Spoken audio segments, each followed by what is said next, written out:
Welcome to the Nerd Party. Maximum warp. Punch it. Punch it. Punch it, Bishop! Punch it. Punch that shit! Let's punch it.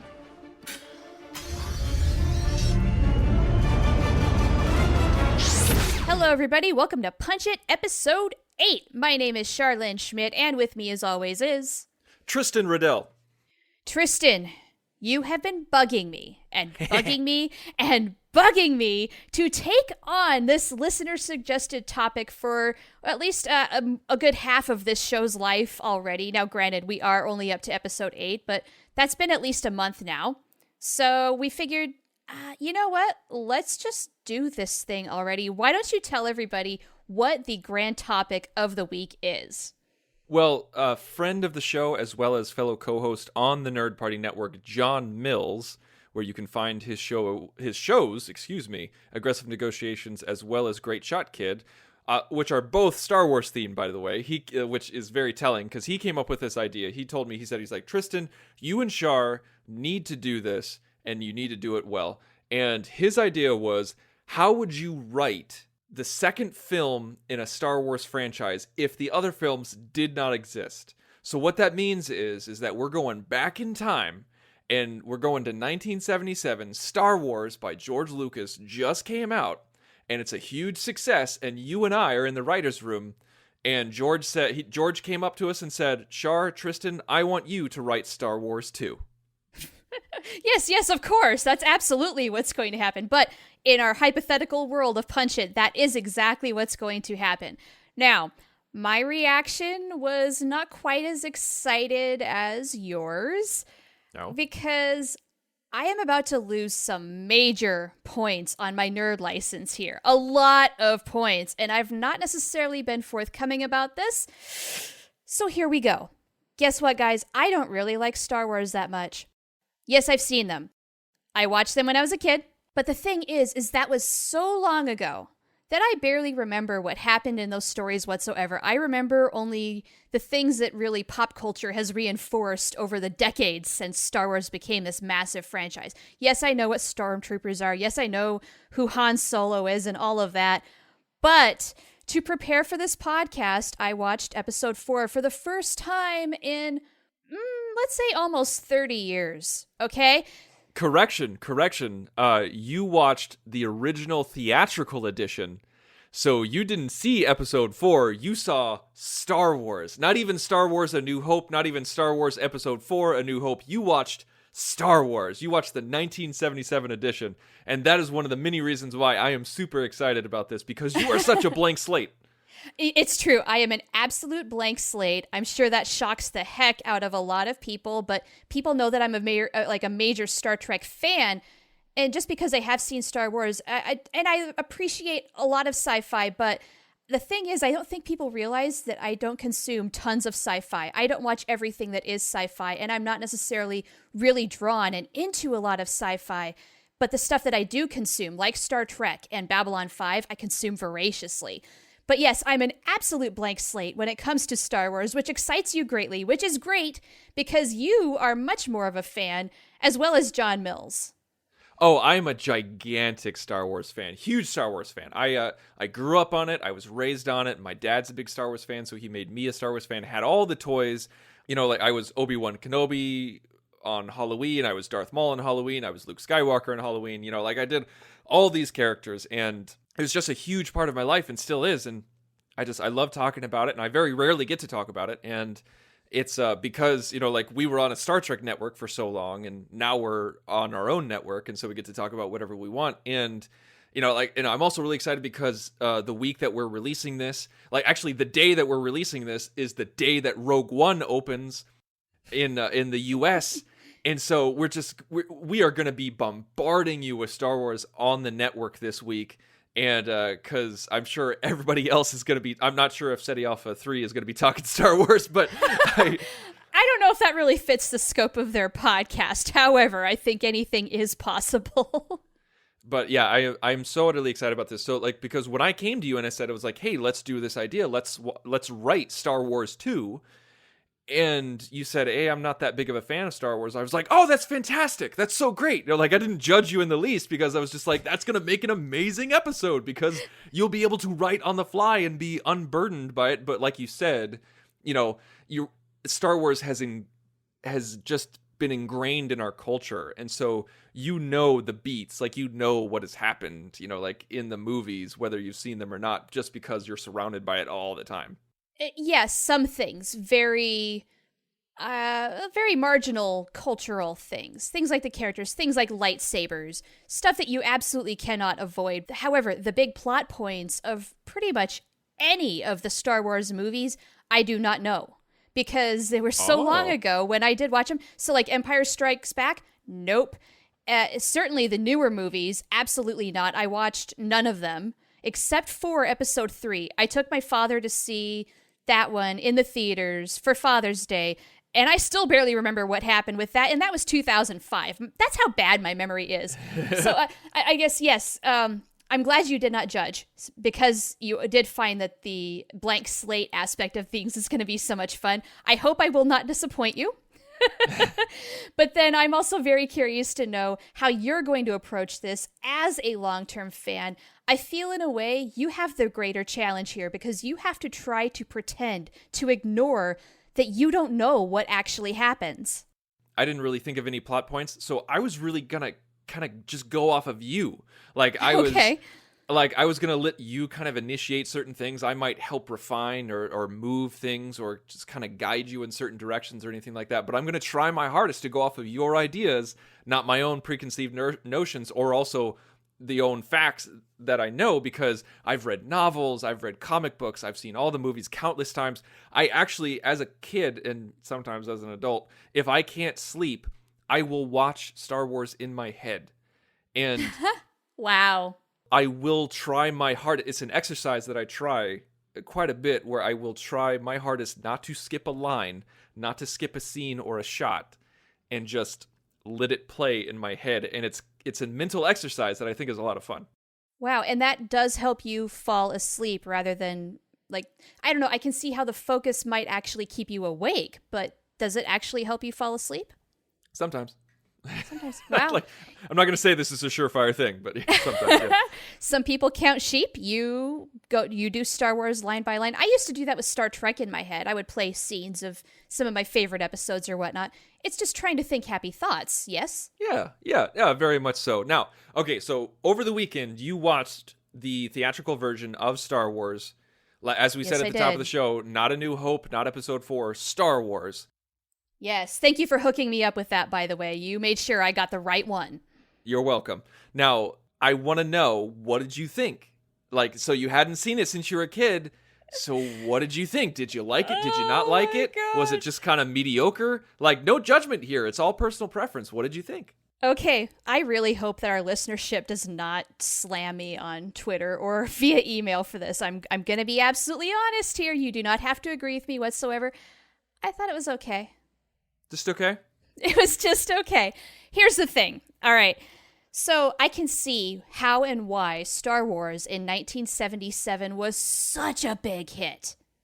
Because for its day, I bet it was a beautiful work of art. And you know what? In a lot of ways, it still is. However, just like the original Star Trek, I do feel that a lot of things do look somewhat dated. Mm-hmm. The story is okay. It's a very classic good versus evil tale, which is hard to... I mean, it's hard to go wrong with that if you've got really good, compelling characters, which Star Wars does have. However, I do feel that it has some flaws. For one thing, Luke Skywalker, he just jumps right on in there and he knows the controls of everything. And we say that about Star Trek all the time, where like they can go onto any alien ship and understand how to navigate the vessel or what have you. It's the same kind of idea, I think. He can tap into the Force, no problem. It's just a little he was too practicing easy. by shooting womp rats at his T-16 back home. Oh, sure. That's absolutely the same thing. You know it. Yeah. No, but I get it. They need to show that he has the drive, the aptitude. He is the hero, so he's got to be good. Of course. I get it. So I thought it was okay. I definitely see so much potential to expand this franchise, because this is being a beginning point introduces a lot of things, but not a whole lot of details. It's really funny that you, like, your first reaction, your first complaint, as it were, your first criticism is the character of Luke Skywalker, because how you described him is a Mary Sue. Yes, he is a Mary Sue. Yes. And a lot of people complained about Rey in the new Star Wars, in Star Wars The Force Awakens, because they said, how is she so in tune with the Force? You know, how does she know how to fly the Millennium Falcon? You know, like everything like that. They don't explain it. She's a Mary Sue. It's bullcrap. And then tons of people started chiming in and said, like, hey, if Rey is a Mary Sue, you might need to rewatch Star Wars 1977 because Luke is totally a Mary Sue. I absolutely have to agree. Thank you for making that point. And of course, I do not know much about Rey. I saw the Twitter explosion when the last movie hit. A lot of people love her. You haven't even seen The Force Awakens. You haven't even seen the new one? No. Oh God, No. Char. Okay, you're killing Dude, me. You're killing. You haven't even seen modern Star Wars. No, I'm breaking down all of my nerd cred right here in this one episode. Like, it's just decimated. We took a nuclear bomb to my nerd license. It's gone now. All that's left are the Star Trek points. Fortunately, I have a lot of those. However, yeah, that's absolutely what is going on there. He is a Mary Sue. That word did not come to mind, but that's absolutely what it is. Yes. And we have a lot of themes that I think are very typical of a kind of like a hero story like this. He does not have his father. The one father figure he has is gone, and he's kind of a little bit of not a loner, but it's kind of up to him to fulfill his own destiny. I almost had flashbacks of Harry Potter, same thing, where like Luke and Obi-Wan Kenobi is kind of showing him the ropes a little bit, but then ultimately, I mean, Luke just kind of takes off and runs with it once Kenobi's out of the picture. So this is a very classic kind of story that's been handled in many incarnations, many that I love. And so I see a lot of those parallels, and I see why it is so accessible. It's a very good thing. But that said, yeah, there's other criticisms that I have, but I'm going to save those for kind of the broad strokes for my idea. Like, I do not have an outline point by point of how I think the next movie is going to go. I have ideas that basically I want to pitch, see what you think of them, and then we develop them together. So I think your plan and my plan is going to work out very well. Well, I think that sounds fantastic, so let's just get right down to it. So let's just go ahead and clean the whiteboard. And then, all right, here we go. Star Wars 2. Let me. I really like this. Let me read what IMDb says as they describe Star Wars. Luke Skywalker joins forces with a Jedi Knight, a cocky pilot, a Wookiee, and 2 droids to save the galaxy from the Empire's world-destroying battle station, while also attempting to rescue Princess Leia from the evil Darth Vader. Okay, so Star Wars happened. We're in the final scene. We've got Luke. We've got Han. They're getting medals presented by Princess Leia. Chewie totally gets ripped off and doesn't get a medal. And there's this big celebration. Man. The Death Star is destroyed. All is happy. Darth Vader gets away. Empire Strikes Back, Return of the Jedi has not happened. It is not in the zeitgeist. It's not in our minds. Certainly not in mine. It's certainly not in yours. So what is your idea for Star Wars 2? So going forward, Luke Skywalker obviously is the big hero of the day. He has proven he's got the drive, the ability to become a Jedi Knight. So I definitely see that's where he's logically going to go, and that's going to present many space battles in the future. That kind of falls right in line with Star Wars. Duh, that's what it's all about. And I see maybe a little bit of growing pains, because he just jumped into this whole thing. Sort of like how Kirk did in the new Star Trek films, like he just immediately took the reins as the captain, but it's not quite that easy there, homie. You got a little bit of work to do. So I want to see him really come into his own and become the full-fledged hero with both just kind of the ingenuity, but the experience and the wisdom that comes from that as well. So we'll see him work his way through that maybe. What do you think about that to start off? Well, I think that's definitely something that you need to explore. I think that kind of goes without saying, where like he started this journey, and we need to see a progression. I don't think we need to see it finished, because a lot of like Star Wars was very much based off of some old Japanese movies and the old-timey serials, like the adventure serials and Flash Gordon and things like that. So I think we definitely can continue the serialized nature. So I feel like as we move forward, we can write something that can be continued. You know, like Oh, sure. like you and I could technically do a Star Wars 3 if we wanted to. It's true. It's true.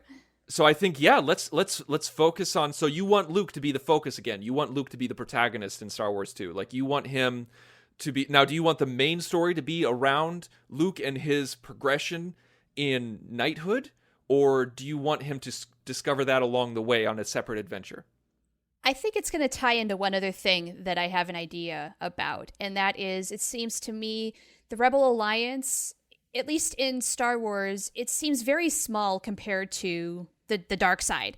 And so to keep things going, the Rebel Alliance needs a resurgence. And so I think maybe this victory against Darth Vader is going to maybe perpetuate that a little bit. And so we're going to see the Rebel Alliance reassemble, strengthen numbers, with Luke at the forefront, though, because he is still going to be the hero, in my opinion.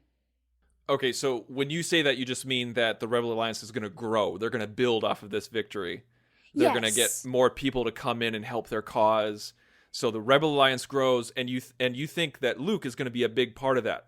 I think so, yes. I think he's got to be. In what way do you think he's going to be? Maybe, like, do you think maybe he could be kind of a mascot for the Alliance because everybody knows the name of Luke Skywalker now? Like, he's the guy who helped take down the Death Star and had almost zero experience, or do you want him to be kind of like an actual physical leader like Leia is? Maybe a little bit of both, because I think, like it or not, he is the poster child for the Rebel Alliance now. However, I think he not only needs to be seen, though, he needs to be doing. I agree. I don't like the idea of him being a leader just yet because he is still a kid. Uh-huh. And even though he's talented, I do not think he has the chops to be a leader of men and women. Well, yeah, that's just it. I mean, he is so freaking young and inexperienced. He does need the people around him. I don't suppose Han Solo is going anywhere. I think he's got to get dragged into this. And I feel like he and Luke have a good relationship where they can learn from each other. Luke can kind of, kicking and screaming, make Han Solo believe and do things for more than just himself. And become part of something bigger than just little old him. But then Luke also can learn a lot from Han Solo. I definitely see a little bit going on there, and maybe even Han Solo can become a bit of a mentor or even a fatherly figure to Luke, which he probably needs still. Well, I don't know if I would go with a fatherly figure because he is older, but I don't know. I don't like the idea of Han Solo being the father figure just because he's still kind of morally ambiguous. You know, he's still a scoundrel and a smuggler. It's true. It's true. So do you think Han is going to be a part of the Rebel Alliance, or do you think he's going to go his own way? That's a very good question because, gosh, I kind of see it happening either way. Do you have an inkling one way or the other? How about this? We run with the idea that Luke is a figurehead, a mascot for the Alliance. Like, this is the people, the rebels rally around him, and they're able to recruit more people where they say, hey, we have Luke Skywalker on our side. Like, you can be like Luke Skywalker. You can be that person from the no-name town, the no-name planet, and you can help save the day, you know, under the yoke of the Empire. And let's make him a celebrity. You know, like, let's tackle that in this movie. Let's make him a reluctant celebrity where he's revered. He doesn't want to be revered. He just wants to help the cause. And so let's say that, like, Luke is struggling with this, but then there's a mission. I don't know what it is yet, but there's a mission that is given to them by the Rebel Alliance, maybe by Leia, and he needs help, and he needs to go find Han, because Han, after he got the medal around his neck, he's just like, okay, I'm out. You guys have fun. I helped you out, with the Death Star. That's fine, but that doesn't mean that I joined the cause. So, him and Chewie are just like, I'll talk to you later. I like it. That seems very natural, too, for that character, where he did his part, and he's done now. He's got his own little life to live. Off he goes. So I like that. I like Luke kind of coming back for him and saying, hey, look, I need you. Now, speaking of Princess Leia, Man, we need way more badassery from Princess Leia here. She did not get that much to do in the movie, and it kind of pissed me off. But I think it's also why do you say that? I disagree with that completely. Well, what she does, like what the time that she gets, she's pretty decent. I mean, she's very much I would say more of the diplomat. She's not necessarily pulling out a lightsaber and doing battle, but. What about that scene with before the trash compactor where she grabs the gun and says, "Somebody's got to save our skins," and she just starts blasting stormtroopers away? Okay, that's cool. But like during the massive space battle on the Death Star, she's just watching. Well, yeah, she's not a pilot. Yeah. Okay, cool. Yay. That's exciting. I don't know. I want more power. She's a princess. She probably does a lot of, I would say more, her power is more wielded in speaking and motivating people. Yeah. Am I right? Yeah. Where absolutely. I want to see much more of that in this next film. I want to see her exercising her power a little more. We didn't get to see too much of it. I want more.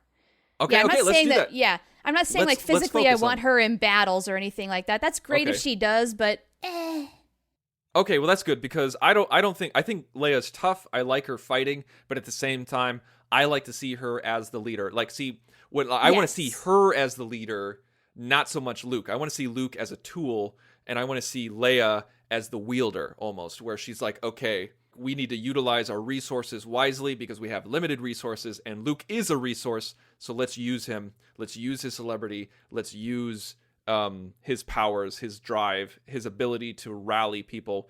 So where's Leia in this? What's she doing? Is she the leader of the rebellion? Is she just a higher up figure with the rebellion? Where is she in relation to Luke?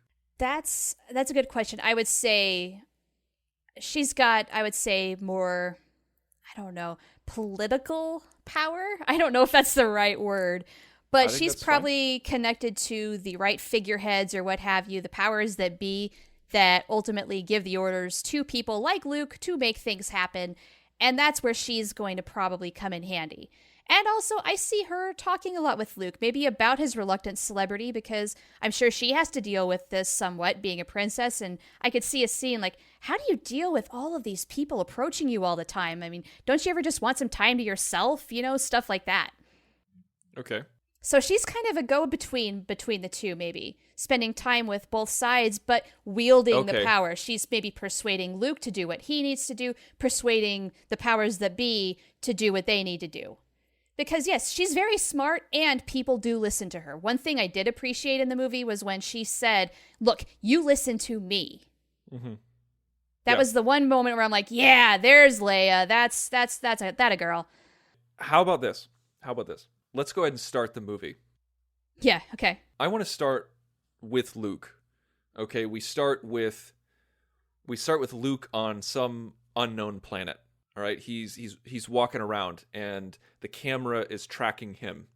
Let's see what type of planet. Let's say it's not a desert planet. It's not, it's not a winter planet. Let's just say he's in a town.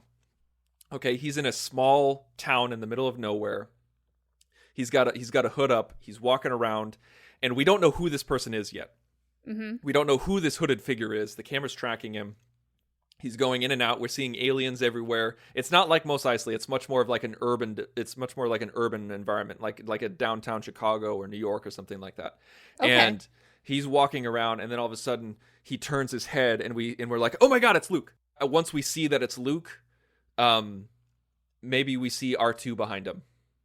Brett, I think we have to establish that, yes, R2-D2 is okay. He's as good as new at the start of this next film. Right. And so R2's right behind him. And then he's on his comm badge, and like maybe we hear Leia's voice. And she goes, have you found it yet? He's like, no, I haven't found it yet. And then like he turns into a corner, and there's an alleyway. And then there's a whole bunch of... As he turns into the alleyway, there's just a whole bunch of bad guys. Not stormtroopers, just bad guys. We know that they're bad guys. They're toughs. They're in an alleyway, for crying out loud. That should be your first giveaway. Yeah, exactly. And so and then they start pulling out all these weapons, all these guns. He's like, hey, whoa, we don't need any of this. Like I'm not here to fight. I'm just here to pick it up. He's like, do you have it? And they're like, well, Show us what you have first. And so, like, it's some sort of exchange. It's a MacGuffin exchange. I have no idea what they're trading for, but he pulls out something. Maybe he pulls out credits or a gemstone. I don't know, something. Something valuable. And they say, you know what? That's not enough. He's like, no, we had an agreement, so you're going to give this over. And he's like, not unless you triple it. And and then he's like, well, I can't. And then they say, okay, well, we have a big problem. And they start to raise their guns. And then just real fast, with one swift motion, Luke just pulls out his lightsaber and goes, mm-hmm. And then a fight ensues. And so we know right off the bat, like, holy crap, Luke is much more powerful now. Absolutely. Much more trained. Knows how to use a lightsaber with the best of them at this point. Yeah, has had a little bit of training under his belt. Yeah, something like that. So we've established that Luke is still badass. Like, maybe he's even more badass than he was, and he's still in contact with Leia. He defeats these guys. Like, it's a cool scene. He searches them, and they don't have what he wants, and so he leaves the alleyway and he contacts Leia on his comm badge. And Leia says, did you get it? He's like, no, they didn't have it. And I don't think we're going to get it this way. We're going to have to find another way.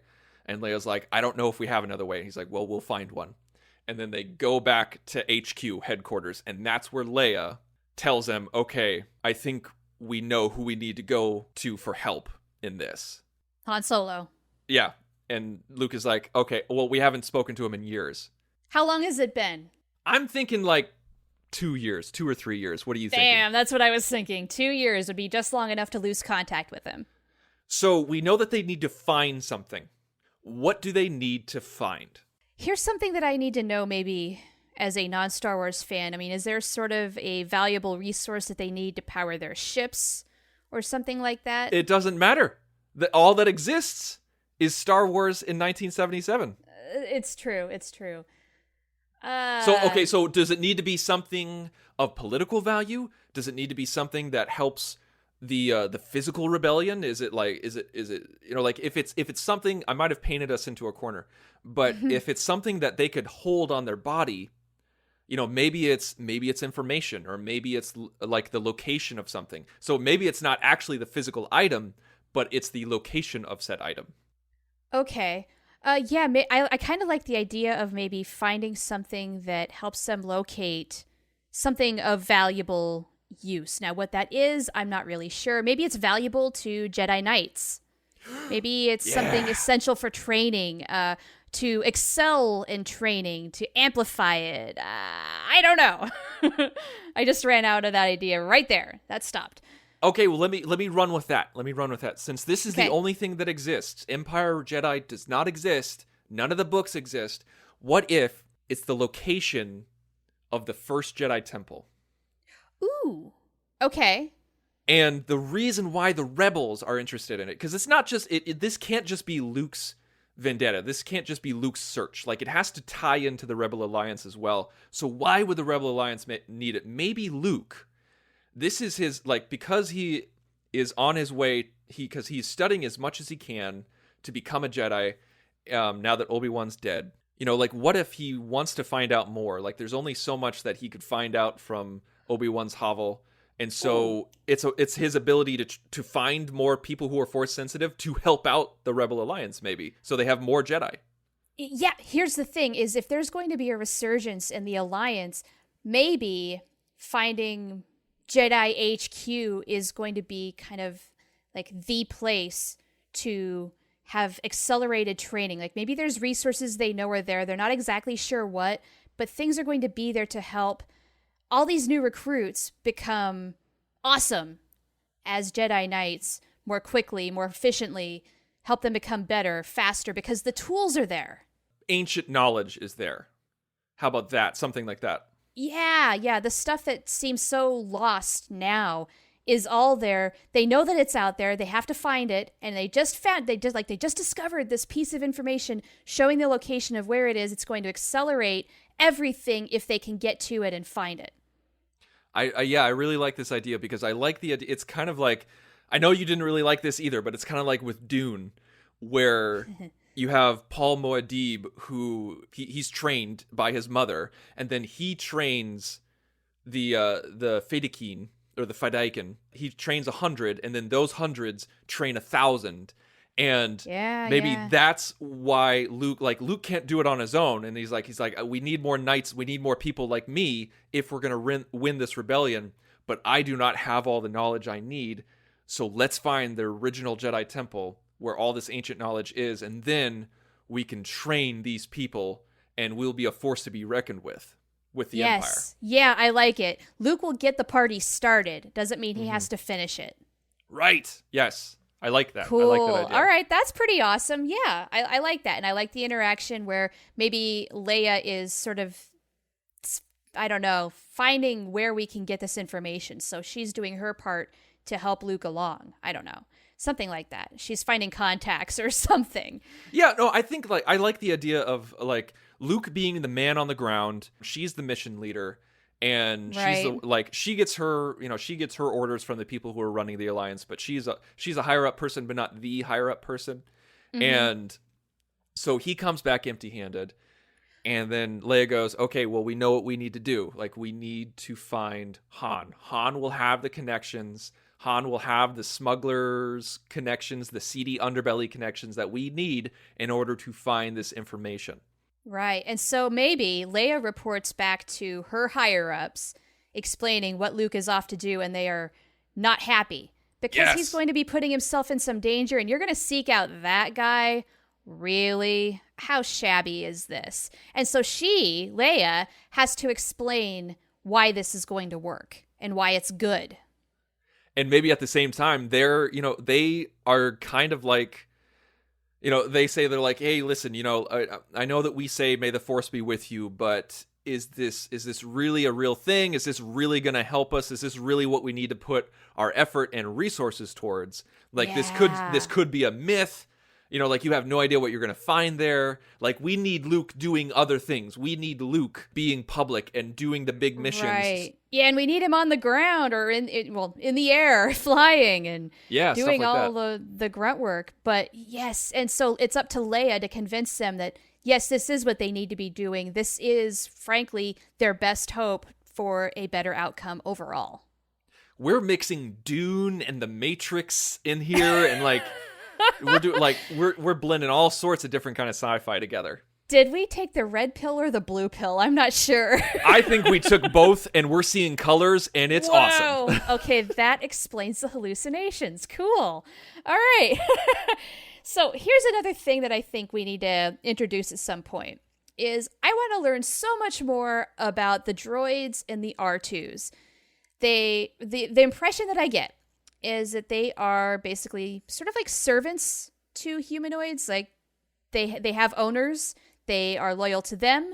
They serve their interests, their needs, whatever they need to do. What is the history of that? Why did that come to be? Why? What's the deal with that? I would love to learn more. I don't. Okay, fair enough. I understand. I'm coming from a perspective of knowledge where I'm just kind of like, okay, enough with C-3PO, enough with this, I am so done with this character. But, we could do anything that we wanted here with these people, with these droids.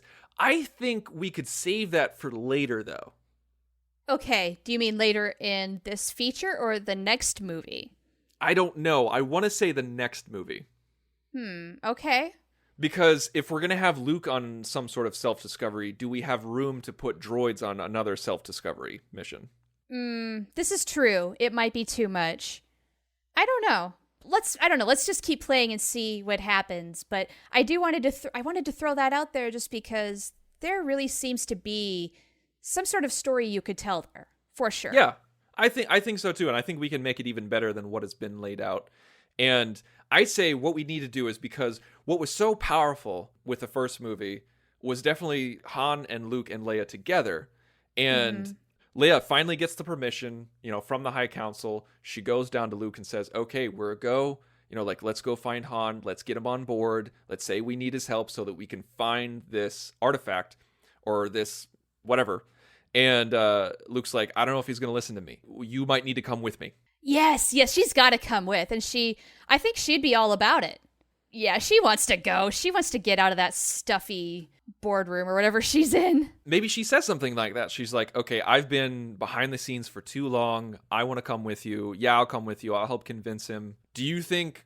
Now, she had sexual tension with Han in the first one, and she also had some flirtations with Luke in the first one as well. Is that still there? Does Luke and Leia have that sexual intention? Or do you think Han and Leia are going to have it? Do you think it's going to be like a love triangle? Or did Luke and Leia just kind of bury that? Or what do you think? Ooh, okay, 2 years have passed. So, boy, we could take this in a number of directions. I have a feeling maybe Luke and Leia have more of a good working relationship. Okay. They're not really flirting with each other anymore. So when Leia is going to see Han Solo again, she's just going to get all buggy-eyed all over again, I think. Like, maybe she thinks she's over it, but she's really not at the sight of him. See, that's what kind of makes me wonder, like, I don't know if we should do this, but I'm just saying it out loud. Okay, I'm not saying we should go in this direction, but let me know. Like, what if Luke and Leia are together, and then by the like one of the reservations that Luke has is Han showed interest in you a couple years ago, who says that he's over you, and she's like, well, I'm over him, or something like that. And when she sees don't you Han, think he'd call if he were really interested? But this is Han Solo we're talking about. I don't know if I really want to go the love triangle angle. Let's not. I said it out loud, and as I was saying it out loud, I was like, oh, that's boring. That is so boring. Yeah, and I really think it's just really stupid and unnecessary complication. I really don't know if I want Luke and Leia together. I feel like that's just taking it a step too far. Okay. Like, okay, idea. Like, maybe they tried a relationship in the 2 years between the last movie and then, but they realized that was interfering with their working relationship. They had to choose one or the other. Only one was going to thrive. And so for the greater good, they chose their working relationship. So maybe there are some feelings there, but they will not act on them, and they do not have an intimate relationship. Okay, so it's not as prevalent. I like that idea. Let's keep that in the back of our brains as we move forward. We need some sort of reference where, you know, like we have some sort of line, some throwaway line where they, like, we find out as an audience that they were together, but they're not anymore. They tried it. It didn't work. Yeah, so let's keep it subtle. Yeah, something like that. Something where the audience kind of goes like, what? Who? Oh, yeah. Okay. What? yeah. I like that a lot. I think that's a really good middle ground that we just achieved. So that's cool. Okay, so you know what? We're getting close on time here. We are already. We could easily do a part 2 of this. Yeah. Do you want to? I do. I want to talk about this next week. What we've done so far is we've established Luke as a badass. He's evolving as a Jedi Knight. Leia is the mission commander, like she's the one in charge. Luke is a celebrity. He's an icon for the rebellion. Han is not in the picture, and they need to try to find the first Jedi Temple so that they can train more knights within the rebellion and become this huge super force. And so they've just now decided, okay, we need Han. Let's go out. Leia, you're coming with me. And Leia's like, darn right, I'm coming with you. So we still don't know what's going on with C-3PO. We have no idea what's going on with Han or Chewie or Darth Vader. Right. Yeah, we haven't even started with the dark side here. We don't know what the enemy is up to at all. So is Obi-Wan Kenobi still talking to Luke? Is he not? You know, like, what's going on? We have so much more to talk about, but I think we've established a good base. I'm on board for part 2. We have way too much to figure out yet. So cool. I'm having so much fun right now, so I cannot wait to record part 2. This is fun. Yes, I know that I went kicking and screaming into watching Star Wars like I really didn't want to, but yes, this is fun, I must confess. Haha. Okay. Nah. All right. Well, everybody, thank you so much for listening. Please subscribe if you have not already. And also, please go to iTunes, search Punch It, and give us a review. If you give us a 5-star review, we'll mention you on the show. And you can give us whatever review you want, but 5 stars get you a mention. One other thing that you should do is go to lootcrate.com/nerdparty.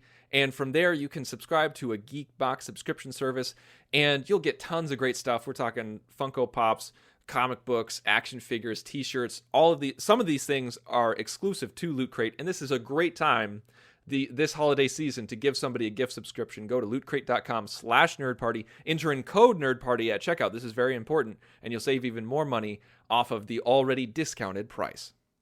Now, Char, where can we find you online? You can find me, of course, on the Twitter, and my handle is @OhTheProfanity. How about you? You can find me on Twitter as well, @TheInsaneRobin. You can also find the show on Twitter, @JoinNerdParty. And please go to thenerdparty.com for all your Nerd Party needs, because there you can find out everything you need to know about the Nerd Party and find a show to suit every type of need. So thank you so much. I'm so excited for next week because we're going to be talking Star Wars. We're going to have fun, but we're going to do something else too. That's right. And you know what we're going to do. We are going to punch it. Ready for warp, sir. Let's punch it.